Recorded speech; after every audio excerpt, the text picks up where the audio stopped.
Today, I'd like to consider the strongest objections to the idea that there are obligations of solidarity or membership. Then I want to see if those objections can be met successfully. One objection emerged in the discussion last time. Patrick said, well, if obligations flow from community membership and identity, we inhabit multiple communities, doesn't that mean that our obligations will sometimes conflict? So that's one possible objection. And then Rena said, these examples meant to bring out the moral force of solidarity and membership. Examples about parents and children, about the French resistance fighter asked to bomb his own village and drawing back, about the airlift by Israel of Ethiopian Jews. These examples, they may be intuitively evocative, Rena said, but really they're pointing to matters of emotion, matters of sentiment, not true moral obligations. And then there were a number of objections, not necessarily to patriotism as such, but to patriotism understood as an obligation of solidarity and membership beyond consent. This objection allowed that there can be obligations to the communities we inhabit, including obligations of patriotism, but this objection argued that all of the obligations of patriotism or of community or membership are actually based on liberal ideas and perfectly compatible with them. Consent, either implicit or explicit, or reciprocity. Julia Rothau, for example, on the website, said that liberalism can endorse patriotism as a voluntary moral obligation. Patriotism and familial love both fall under this category. Because after all, Julia points out, the Kantian framework allows people free rein to choose to express virtues such as these if they want to. So you don't need the idea of a non-voluntary particular moral obligation to capture the moral force of community values. Where's Julia? Okay, so did I summarize that fairly? There is action. Julia actually is in line with what Rawls says about this very topic. You weren't aware of that. You came up with it on your own. That's pretty good. Rawls says, when he's discussing political obligation, he says it's one thing if someone runs for office or enlists in the military. They're making a voluntary choice. But Rawls says there is, I believe, no political obligation, strictly speaking, for citizens generally, because it's not clear what is the requisite binding action and who has performed it. So Rawls acknowledges that for ordinary citizens, there is no political obligation except insofar as some particular citizen willingly, through an act of consent, undertakes or chooses such an obligation. That's in line with Julia's point. It's related to another objection that people have raised, which is it's perfectly possible to recognize particular obligations to one's family or to one's country, provided honoring those obligations doesn't require you to violate any of the natural duties or requirements of universal respect for persons qua persons. So that's consistent with the idea that we can choose, if we want to express a loyalty to our country or to our people or to our family, provided we don't do any injustice within the framework, acknowledging the priority, that is, of the universal duties. The one objection that I didn't mention is the view of those who say that obligations of membership really are a kind of collective selfishness. Why should we honor them? isn't it just a kind of prejudice? So what I'd like to do, perhaps if those of you who have agreed, who wrote and who have agreed to press these objections, perhaps if you could gather down all together, we'll form a team as we did once before, and we'll see if you can respond to those who want to defend patriotism conceived as a communal obligation. Now, there were a number of people who argued in defense of patriotism as the communitarian view conceives it. So let me go down now and join the critics of communitarianism, if there's a microphone that we could use somewhere. Okay, thanks, Kate. Who, as the critics of patriotism, communal patriotism, gather their forces here? Patrick, if you want to, you can join as well, or Rena. Others who have spoken or addressed this question are free to join in.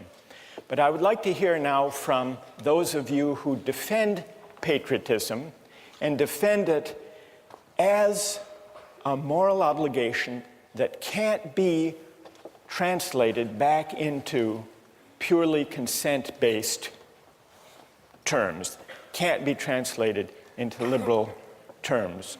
Where's A.J. Kumar?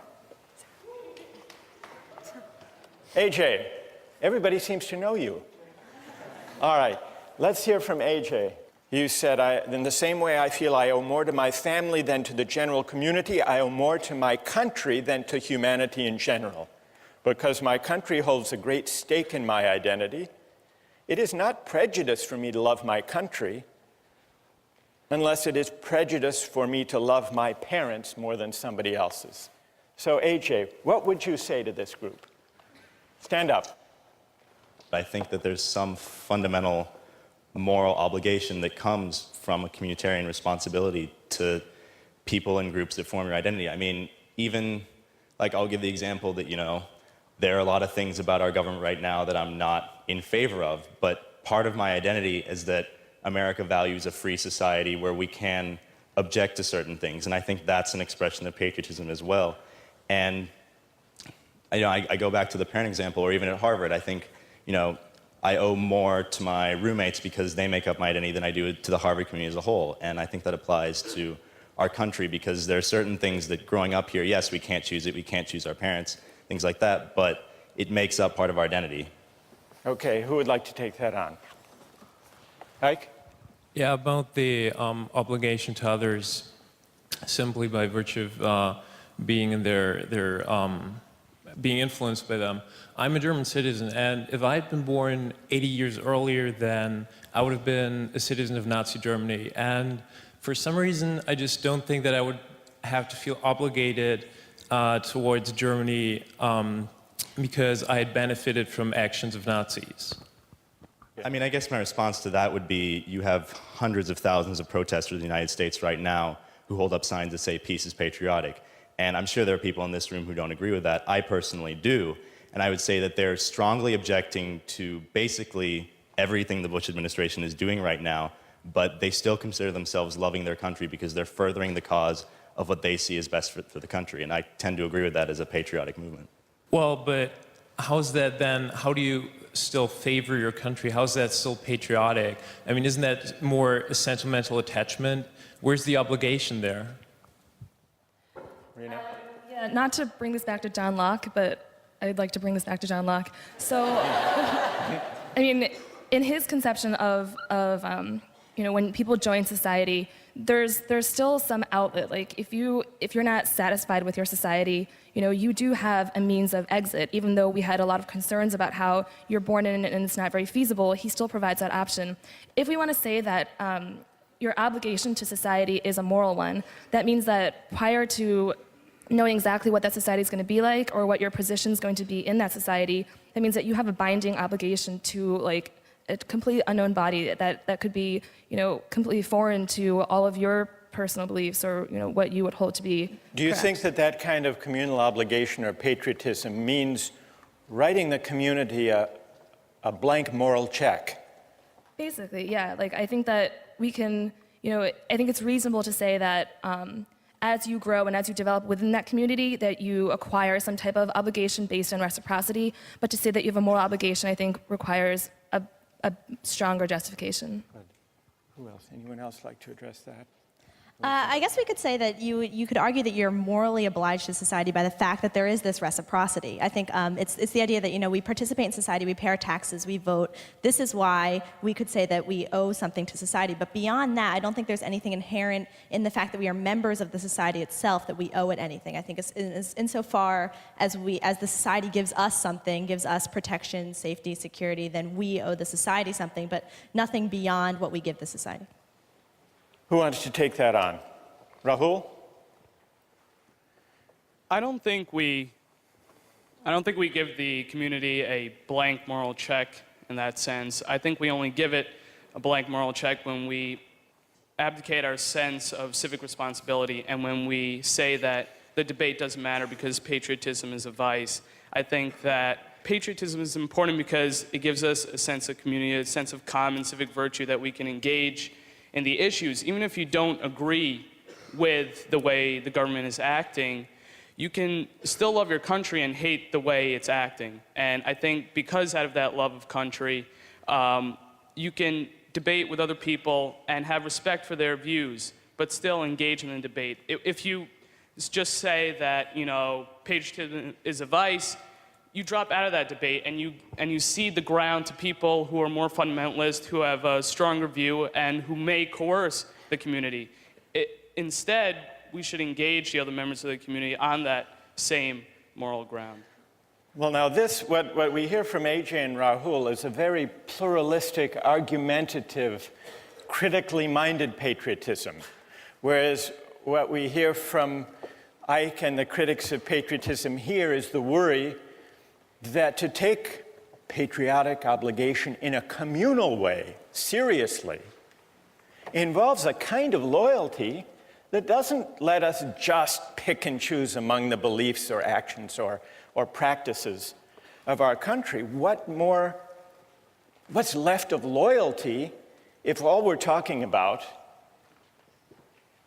AJ and Rahul, if all we're talking about is loyalty to principles of justice that may happen to be embodied in our community or not, as the case may be, and if not, then we can reject its course. I don't know, I've sort of given a reply. I got carried away, I'm sorry. Who would like? Go ahead, Julia. Yeah, I think that patriotism, you need to define what that is. It sounds like, you would normally think that we were given a more weak definition here of patriotism amongst us, but it almost sounds like your definition is merely to have some sort of civic involvement in debating within your society. And I think that kind of undermines maybe some of the moral worth of patriotism as a virtue as well. I think if you can consent to a stronger form of patriotism if you want, that's a stronger, moral obligation than even what you're suggesting. What we really need to sharpen the issue is an example from the defenders of communitarianism of a case where loyalty can actually compete with and possibly outweigh universal principles of justice. Isn't that's the test they really need to meet, isn't it? All right, so that's the test you need to meet, or any among you who would like to defend obligations of membership or solidarity independent of ones that happen to embody just principles. Who has an example of a kind of loyalty that can and should compete with universal moral claims, respect for persons? Go ahead. Yeah, if I were working on an ec problem set, for example, and I saw that my roommate was cheating, that might be a bad thing for him to do, but I wouldn't turn him in. You would not turn him in? I wouldn't turn him in, and I think that I would argue that's the right thing to do because of my obligation to him. It may be wrong, but that's what I would do, and I think that's what most people would do as well. All right, now there's a fair test. He's not slipping out by saying he's invoking in the name of community some universal principles of justice. What's your name? Stay there. What's your name? It's Dan. Dan? So what do people think about Dan's case? That's a harder case for the ethic of loyalty, isn't it? But a truer test? How many agree with Dan? So loyalty, Dan, loyalty has its partisans.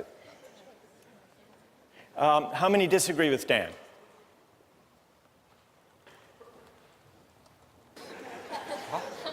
Peggy. Oh, well, I agree with Dan, but I agree that it's a choice that we make, but it's not necessarily right or wrong. I mean, I'm agreeing that I'm going to make the wrong choice because I'm going to choose my roommate, but I also recognize that that choice isn't morally right. So you're still translating even Dan's loyalty. You're saying, well, that's a matter of choice. But what's the right thing to do? Most people put up their hands saying, Dan would be right to stand by his roommate and not turn him in.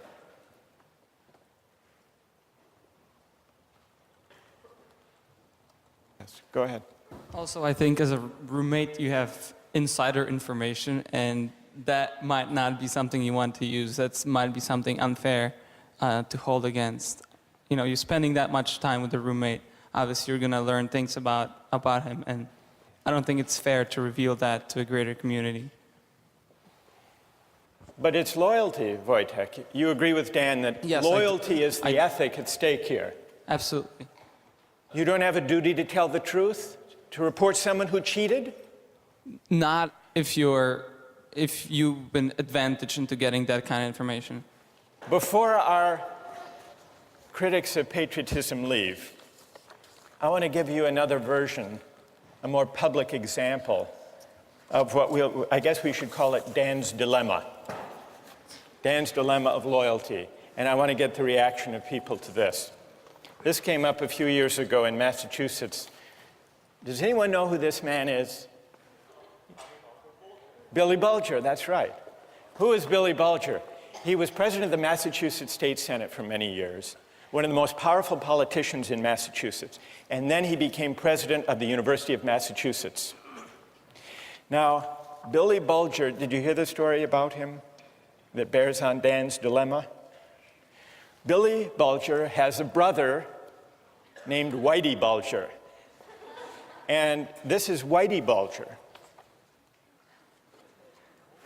His brother Whitey is on the FBI's most wanted list, alleged to be a notorious gang leader in Boston, responsible for many murders, and now a fugitive from justice. But when the U.S. attorney, they called Billy Bulger, then the president of the University of Massachusetts, before the grand jury and wanted information on the whereabouts of his brother, this fugitive, and he refused to give it. The U.S. attorney said, just to be clear, Mr. Bulger, you feel more loyalty to your brother than to the people of the Commonwealth of Massachusetts? And here's what Billy Bulger said. I never thought of it that way, but I do have a loyalty to my brother. I care about him. I hope that I'm never helpful to anyone against him. I don't have an obligation to help anyone catch my brother. Dan, you would agree? How many would agree with the position of Billy Bulger? Let me give one other example, and then we'll let the critics reply, the critics of loyalty, as we'll describe it. Here's an even more fateful example from a figure in American history, Robert E. Lee.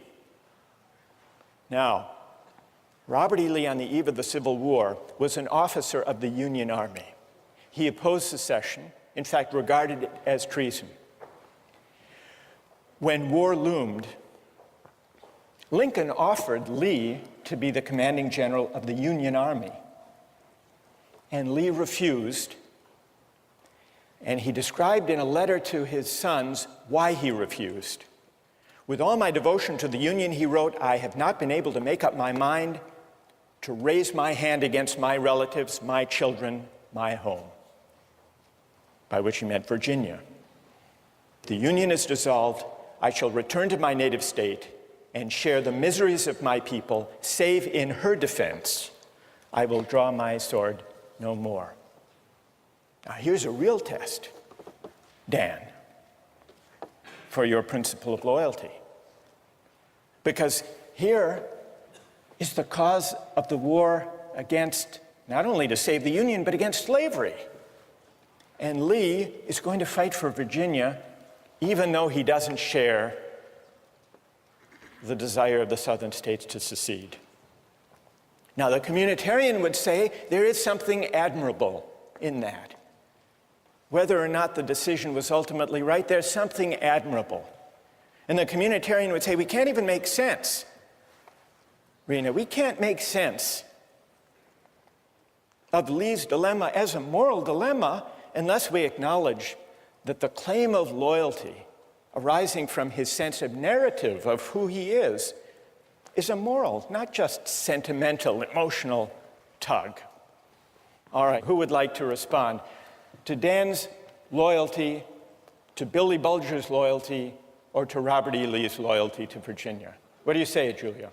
Okay, well, I think that these are some classic examples of multiple spheres of influence, and that you have conflicting communities, that your family and your country. I think that's one reason why the idea of choice in your obligation is so important, because how else can you resolve this? If you're morally obligated and there's no way out of this need for loyalty to both communities, you're trapped. There's nothing you can do. You have to make a choice. And I think that being able to choose based on other characteristics than merely, the arbitrary fact that you're a member of this community is important. Otherwise, it's left to, randomness. Well, Julia, the issue isn't whether Dan makes a choice, or Billy Bulger or Robert E. Lee. Of course they make a choice. The question is, on what grounds, on what principle should they choose? The communitarian doesn't deny that there's a choice to be made. The question is, which choice, on what grounds, and should loyalty as such weigh? Andre, now you want to. All right, go ahead. What do you say? Well, one of the things we've noticed in the three examples is that the people have all chosen the most immediate community of which they're a part, the more local one. And I think there's something to be said for that. It's not just random. There doesn't seem to be a conflict because they know which one is more important. And it's their family over the Ec-10 class, their state over their country, and their family over the Commonwealth of Massachusetts. So I think that's the answer to which is more important. You think that the local, the more particular is always the weightier morally, Andre? Well, there seems to be a trend in the three cases. I would agree with that, I think. And I think most of us would agree that your family takes precedence over the United States, perhaps. Which is why you go with Dan. Dan, yes. Loyalty to the roommate over Ec-10 and the truth. Yeah, exactly. I would, because, truth-telling, not the truth of Ec-10. Yes. All right, so we understand. Yes. But on the same example, in terms of family, you had cases in the Civil War where brother was pitted against brother on both sides of the war, where they chose country instead of family. So I think the exact same war shows that different people have different means of making these choices, and that there is no one set of values or one set of morality that communitarians can stick to. And personally, I think that's the biggest problem with communitarians, that we don't have one set of standard moral obligations. And tell me your name. Samantha? So Samantha, you agree with Patrick's point the other day, that there may be, if we allow obligations to be defined by community identification or membership, they may conflict, they may overlap, they may compete, and there is no clear principle. Andre says there's a clear principle, the most particular. The other day, Nicola, who is sitting over here, where's Nicola, said, the most universal. You're saying, Samantha, the scale of the community as such can't be the decisive moral factor. So there has to be some other moral judgment. All right, let's let our critics of communal patriotism, let's express our appreciation and thank them for their having stood up and responded to these arguments, defined the issue. Let's turn to the implications for justice of the positions that we've heard discussed here. One of the worries underlying these multiple objections to the idea of loyalty or membership as having independent moral weight is that it seems to argue that there is no way of finding principles of justice that are detached from conceptions of the good life as they may be lived in any particular community. Suppose the communitarian argument is right. Suppose the priority of the right over the good can't be sustained. Suppose instead that justice and rights unavoidably are bound up with conceptions of the good. Does that mean that justice is simply a creature of convention, of the values that happen to prevail in any given community at any given time? One of the writings we have among the communitarian critics is by Michael Walzer. He draws the implications of justice this way. Justice is relative to social meanings. A given society is just if its substantive life is lived in a certain way, in a way that is faithful to the shared understandings of the members. So, Walzer's account seems to bear out the worry that if we can't find independent principles of justice, independent, that is, from conceptions of the good that prevail in any given community, that we're simply left with justice being a matter of fidelity or faithfulness to the shared understandings or values or conventions that prevail in any given society at any given time. But is that an adequate way of thinking about justice?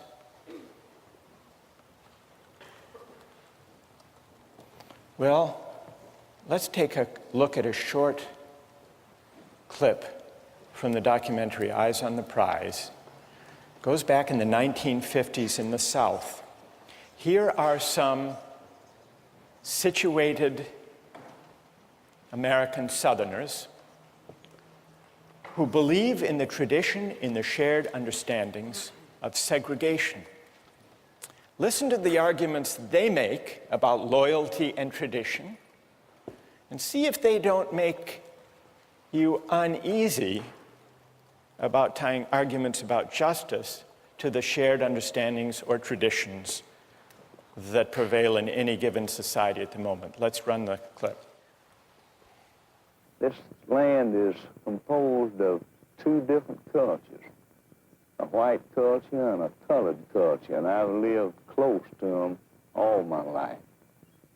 But I'm told now that we've mistreated them and that we must change, and these changes are coming faster than I expected, and I'm required to make decisions on a basis of a new way of thinking, and it's difficult. It's difficult for me, it's difficult for all Southerners. Well, there you have it. Narrative selves, situated selves, invoking tradition. Doesn't that show us that justice can't be tied to the shared understandings of goods that prevail in any given community at any given time? Or is there a way of rescuing that claim from this example? Think about that question, and we'll return to it next time.